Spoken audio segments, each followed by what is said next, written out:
আমাদেরকে তার ইবাদতের জন্য সৃষ্টি করেছে। লাগবে না, please, please, লাগবে না। কিন্তু দুনিয়াতে এসে আমরা কি করছি? দুনিয়াতে এসে আমরা রহমানের আল্লাহর হুকুমকে অমান্য করে বিপরীত রাস্তায় আমরা চলছি, তাই না? আমার বাবা নেই, আমার দাদাও নেই, আমার মাও নেই, আমিও থাকবো না, তাই না ভাই? আগে জমিদার ছিল, জমিদার বাড়ি শুনেন নাই? আগে জমিদার ছিল, এখন জমিদার নাই, জোরে বলে নাই, ঠিকই আছে। জমি ঠিকই আছে, আমার সাথে কথা বলেন। জি, জমি ঠিকই আছে, জমিদার নাই, ব্যাংকে ঠিকই টাকা আছে, কিন্তু টাকার মালিক নাই, অনেক বাগান, অনেক পুকুর, অনেক মাছ, অনেক গার্ডেন, অনেক প্যালেস, অনেক বড় বড় বাড়ি ঠিকই আছে, কিন্তু যে নির্মাণ করেছে সে নাই। একটা কথা বলবো, জি, আমরা 4 শতকে 3 শতকে 5 শতকে প্যালেস বিল্ডিং বানাই না? জি, টাইলস দি, জি, টাইলস, জি, distemper, showcase, lighting, lakh lakh lakh lakh টাকা ডেকোরেশনে খরচা করি না? জি, ভাই জি, কেন?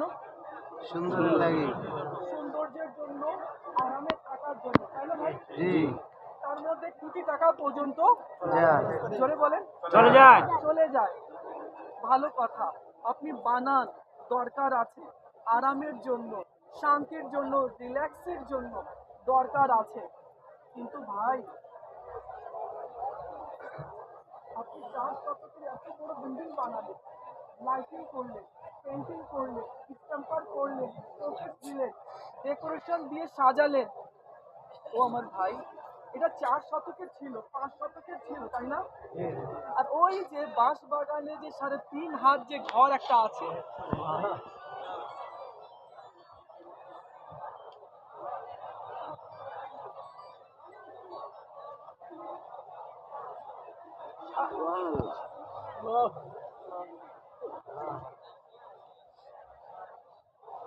ওই ঘরে,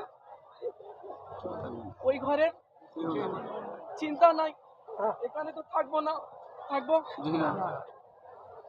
এখানে ডিস্টার্ব করলাম, লাইটিং করলাম, কিন্তু ওই যে 3.5 হাত যেখানে কিয়ামতের সকাল পর্যন্ত থাকবো,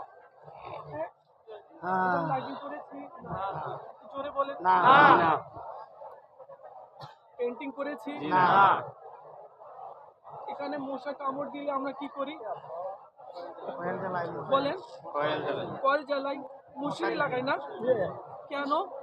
আরামে যাতে, একটু বলেন, আরামে যাতে এই কয়েল লাগা, কয়েল এই মশারি লাগা, মশা আছে, ডিস্টার্ব করছে, ঘুমাচ্ছে না, ভালো কথা, লাগান, মশারি লাগাচ্ছেন, ভালো কথা, আপনি ঘুমান, কিন্তু ওখানে যে ঘুমাতে হবে, ওখানে সাপ আসবে, সাপ, কি আসবে? সব, সাপ আসবে, বিচ্ছু আসবে, পোকা আসবে, শরীর খেয়ে নিবে, হ্যাঁ? তো ওখানকার জন্য কোন কয়েল নিলাম বলেন না? কোন মশারি নিলাম? ইয়ার আমরা পাগল, ইয়ার আমরা বোকা, বোকা আমরা, আসলটাকে ছেড়ে দিয়ে নকলটাকে নিয়ে টানাটানি করছি। ঠিক, আসল যেটা আছে না, সেটার কোনো খেয়াল নেই। আমি আপনাকে বলি, মানুষ যখন মারা যায় 4 ভাগে ভাগ হয়। কয় ভাগে? মানুষ যখন মারা যায় 4 ভাগে বিভক্ত হয়ে যায়। নাম্বার 1, সে যখন মারা যায় না, তো তার রূহ মালাকুল মউত নিয়ে চলে যায়। কে? দেহকে যখন মাটিতে দেয়, এই যে আমার চেহারা, আমার দেহ, আমার গোস্তগুলো সব পোকা খেয়ে নেয়। কে খেয়ে নেয়? আর পোকা খেতে পারে না, তো মাটি বলে এটাকে আমি খাবো। মাটি কি বলে? কয় হলো? রূহ মালাকুল মউত নিয়ে যায়, দেহকে ধরে বলেন, আর হাড়কে থাকে আমল, এই আমল না ডিভাইড হয়ে যায় কিয়ামতের দিনে। কিভাবে? আমি আমল করেছি, যতটুকু পেরেছি করেছি, কিন্তু উনাকে বকা দিয়েছি, উনার মাল আত্মসাৎ করেছি, উনাকে গাল দিয়েছি, উনাকে অপমান করেছি, মায়ের দেখাশোনা করিনি, বাবার অপমান করেছি, বাবার হক আদায় করিনি। হ্যাঁ, তো কিয়ামতের দিনে যত সামান্য নেকি নিয়ে আসবো, তো লোকেরা চলে আসবে, মওলা এই দুনিয়াতে আমাকে কষ্ট দিয়েছে, এর বিচার করো। আল্লাহ বলবে যাও, তার নেকিগুলো নিয়ে চলে যাও। নেকিগুলো নিয়ে চলে যাবে, আরো কিছু নেকি রয়ে যাবে। একজন বলবে মওলা সে আমাকে ইনসাল্ট করেছে, আমাকে বকা দিয়েছে, মওলা এর বিচার করো। ঠিক আছে, সেও আসবে, তার নেকিগুলো নিয়ে চলে যাবে। এক ব্যক্তি আরো আসবে, শুনছেন? সে বলবে মওলা এই ব্যক্তি আমার মাল আত্মসাৎ করেছে, এ আমার মাল এর বিচার করো। আল্লাহ বলবে যা, তার নেকিগুলো নিয়ে নে। সে যাবে তো দেখবে নেকি নাই চলে, বলেন নাই নেকি। তো ওই ব্যক্তি বলবে মওলা তুমি বলেছে বিচার করবে, নেকি নিতে বলেছে, নেকি তো নাই। আচ্ছা নাই, তো তোমার গুনাহগুলো তার মাথাতে চাপিয়ে দাও আর জান্নাতে চলে যাও। ইয়ার খুব ক্রিটিক্যাল, আমরা না মনে করছি صلوا على যে দুনিয়াতে الحبيب চলে صلى এসেছি الله যা ইচ্ছে তাই تعالى করবো, على সেমন না। محمد তো صلى الله تعالى আসল عليه নিয়ত করে নিই, এখন وسلم থেকে ইনশাআল্লাহ নেক আমল করবো। ওই সামান্য 3.5 হাত, একটু একটু ছোট ঘর, ওটাকে একটু সাজাই না, সাজাবো ইনশাআল্লাহ। এই মদিনী পরিবেশে যাতে সবকিছু থাকে ইনশাআল্লাহ। মদিনী কাফলায় সফর করি ইনশাআল্লাহ। মদিনী কাফলায় কেন সফর করবো? আমি অনেক কিছু জানি না, না নামাজ জানি না, ওযু জানি না, গোসল জানি, কিছু জানি না। তো মদিনী কাফলায় গিয়ে সেখানে শিখবো, নিজেকে পরিবর্তন করবো, নিজেকে চেঞ্জ করবো, নিজে চেঞ্জ হবো তো অন্যকে চেঞ্জ করতে পারবো। তো সবাই কাফলাতে সফর করবে ইনশাআল্লাহ। এখন বলবেন ইয়ার টাইম নাই, টাইম নাই, টাইম নাই।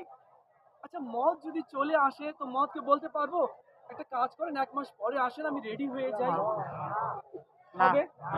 সে 1 সেকেন্ডও সময় দিবে না। তো যাতে করে এই সময়টাকে আমরা গনিমত মনে করে রবকে রাজি করে নিই।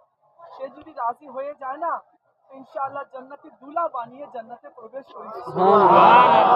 আর সে যদি গজব না হয়, সে যদি রাগ করে, তাহলে জাহান্নামের অতল গহ্বরে সে নিক্ষেপ করে দিবে। একটা কথা বলি, জাহান্নামের যে আযাব আছে না, বলেন ওই ওই জাহান্নামের আযাবকে 1 সেকেন্ডের আযাবকে যদি 1000 ভাগ করা হয়, 1 সেকেন্ডের আযাবকে 1000 ভাগ করা হয়, ওই 1000 ভাগের মধ্যে থেকে 1 ভাগও আযাব সইতে পারবো না। তো এই জন্য আমাদেরকে ঠিক হতে হবে, নেক হতে হবে, ওই রবকে রাজি করতে হবে, নিজের কবরকে আলোকিত করতে হবে। এটাই চালাকি। একটা হাদিস বলি আপনাকে, শুনবেন? জি। জানি না টাইম কত আছে। আমার নবীর কাছে এক ব্যক্তি আসলো, আর আমার নবীর কাছে এসে বললো ইয়া রাসূলুল্লাহ জ্ঞানী কে, ব্রিলিয়ান্ট কে, ইন্টেলিজেন্ট কে? আমার নবী বললেন জ্ঞানী সে যে দুনিয়াতে থেকে নিজের কবরটাকে ঠিক করে নেয়, যে দুনিয়াতে থেকে নিজের আখিরাত ভালো করে নেয়, সে হচ্ছে জ্ঞানী। আমরা কি বলি? যে ডিগ্রি অর্জন করেছে, যে জাস্টিস হতে পেরেছে, যে কারোবারি হতে পেরেছে, যে ব্রিলিয়ান্ট হতে পেরেছে, যে কোটি টাকার মালিক হতে পেরেছে, সে ব্রিলিয়ান্ট আমাদের দৃষ্টিতে। কিন্তু আমার রসুলের দৃষ্টিতে ব্রিলিয়ান্টকে একটু বলেন বলেন খবর সাজাইছে। যে নিজের কবরকে ঠিক করে নিল, তাই না? নিজের আখিরাতকে ঠিক করে। আর আমরা দুনিয়াতে এসেছি নিজের কবরকে ঠিক করতে, আর নিজের আখিরাতকে ঠিক করতে। কিন্তু দুর্ভাগ্যক্রমে আমরা সারা জীবন পরিশ্রম করছি, যা করছি সেটা আমরা রেখে আমরা চলে যাচ্ছি। আচ্ছা বলেন তো, কাফনের কাপড়ে কয়টা পকেট হয়? একটু জোরে জোরে। কাফনের কাপড়ে, কাফন বুঝেন না, কয়টা পকেট হয়?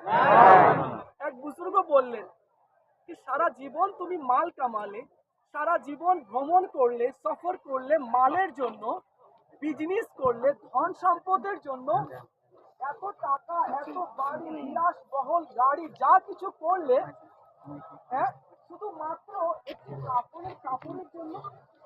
Understand brother? সারা জীবন আমরা করছি না, দৌড়াচ্ছি না, কিসের জন্য? আর ওই বুজুর্গ বলছে এত বছর ঘুরলে দুনিয়ার এক প্রান্ত হতে অন্য প্রান্ত গেলে শুধু মাত্র একটা কাপড়ের জন্য কি নিয়ে যায়? আর কিছু নিয়ে যায় না। তো ভাই সাহেব, কেন আমরা বুঝতেছি না? কেন আমরা এভাবে করে আমরা উদাসীনতার চাদর পরে ঘুমিয়ে আছি? এই দাওয়াত ইসলামীর মদিনী পরিবেশে এসেছি, নিজের আত্মশুদ্ধি করিনি, নিজেকে চেঞ্জ করি।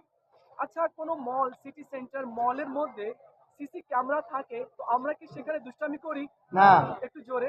না। দুষ্টামি করি? না। আহ, দুষ্টামি বা বদমাশি শয়তানি করি? কেন কেন? জোরে জোরে কেন? ক্যামেরার মধ্যে উঠে যাবে। এটা রেকর্ড যেটা হয়েছে ডিলিট হতে পারে, ডিলিট হতে পারে। কিন্তু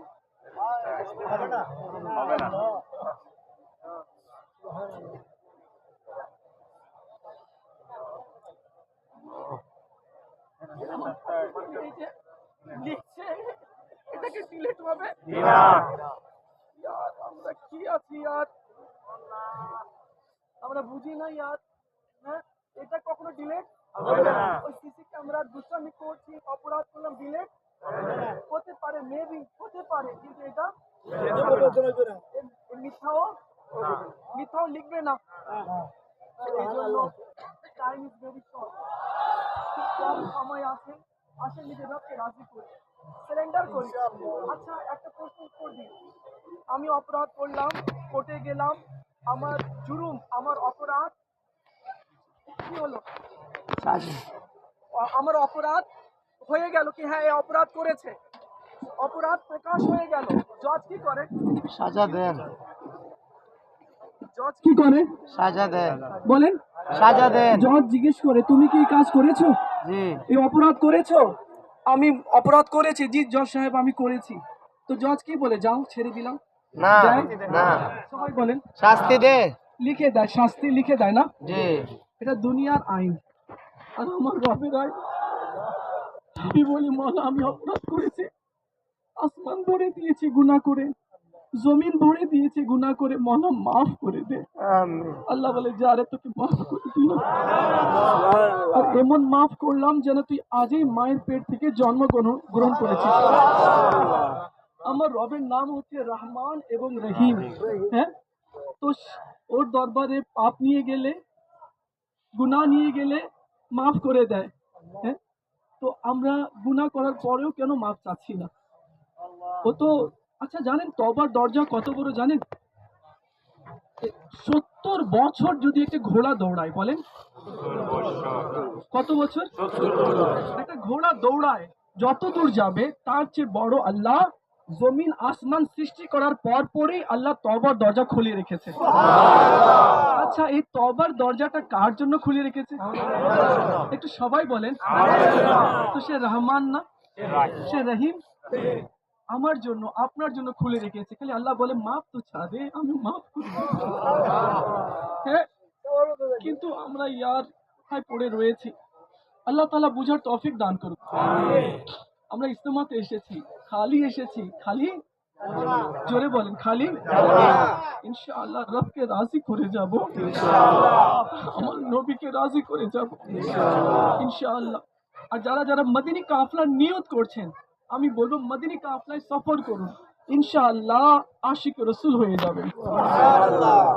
আমাদের নবী মাহবুবে আরবি, আরশের দুলহা, লা মাকানের মকি, হ্যাঁ ইনশাআল্লাহ রাজি হয়ে যাবে। তো মদিনী কাফলায় সফর করবেন ইনশাআল্লাহ। সবাই সফর করবেন ইনশাআল্লাহ।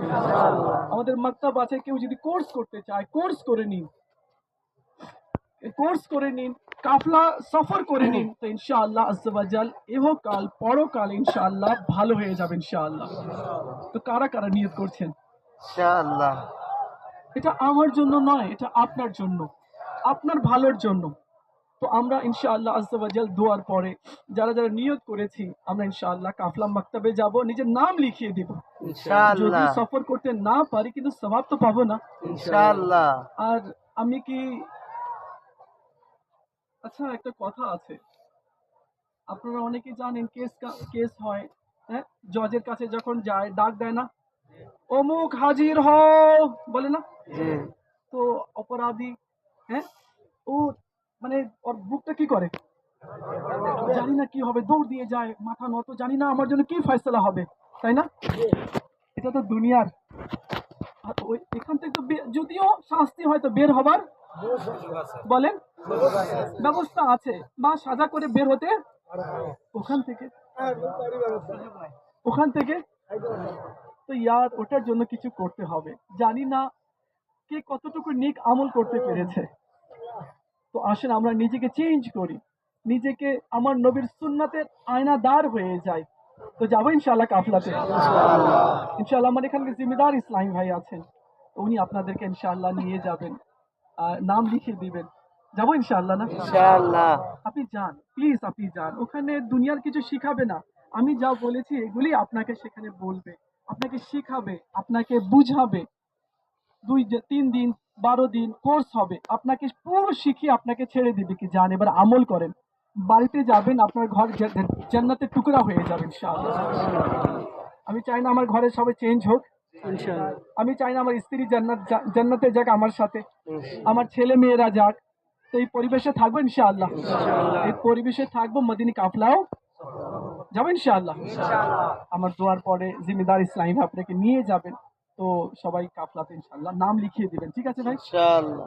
আসেন দোয়া করি। আলহামদুলিল্লাহ রাব্বিল আলামিন, ওয়াসসালাতু ওয়াসসালামু আলা সাইয়্যিদিল মুরসালিন। ইয়া আল্লাহ, যা শুনেছি তারপরে আমল করার তৌফিক দান করুন। আমাদের মা বাবা সবাইকে মাফ করে দাও। বলা তুমি দেখেছো, তুমি জানো আমি কি করেছি। দুনিয়ার এমন কোনো গুনাহ নেই যে গুনাহ করিনি, এমন কোনো নাফরমানি নেই যে নাফরমানি করিনি, এমন কোনো পাপ নেই যে পাপ আমাদের দ্বারা হয়নি। মওলা তোমার দরবারে তওবা করছি, আমাদেরকে মাফ করে দাও মওলা, আমাদেরকে মাফ করে দাও।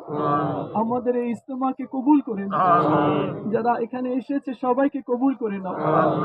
যারা অসুস্থ আছে তাদেরকে শিফা দিয়ে দাও, যারা অভাবে আছে তাদের অভাব দূর করে দাও, যারা পারিবারিক ব্যাপারের অশান্তির শিকার ওনাদের পরিবারের শান্তি দিয়ে দাও। যারা অসুস্থ আছে মওলা, তোমার কুদরতি হাত দিয়ে তাদেরকে শিফা দিয়ে দাও মওলা। যতদিন দুনিয়াতে রাখবে ইমানের সাথে রাখো, আর যেদিন বিদায় দিবে ইমানের সাথে বিদায় দিও। আমাদের সিলেটের ইসলামী ভাইরা যারা যারা এখানে এসেছে এবং দূর দূরান্ত থেকে যারা এসেছে মওলা, সবাইকে কবুল করো। সবাইকে দুনিয়াতে, আখিরাতে, মিজানে, পুলসিরাতে, কবরে, প্রত্যেক জায়গায় বরকত দান করো। সাল্লাল্লাহু তাআলা আলা মুহাম্মদ সাল্লাল্লাহু আলাইহি ওয়াসাল্লাম। লা ইলাহা ইল্লাল্লাহু মুহাম্মাদুর রাসূলুল্লাহ সাল্লাল্লাহু আলাইহি ওয়াসাল্লাম।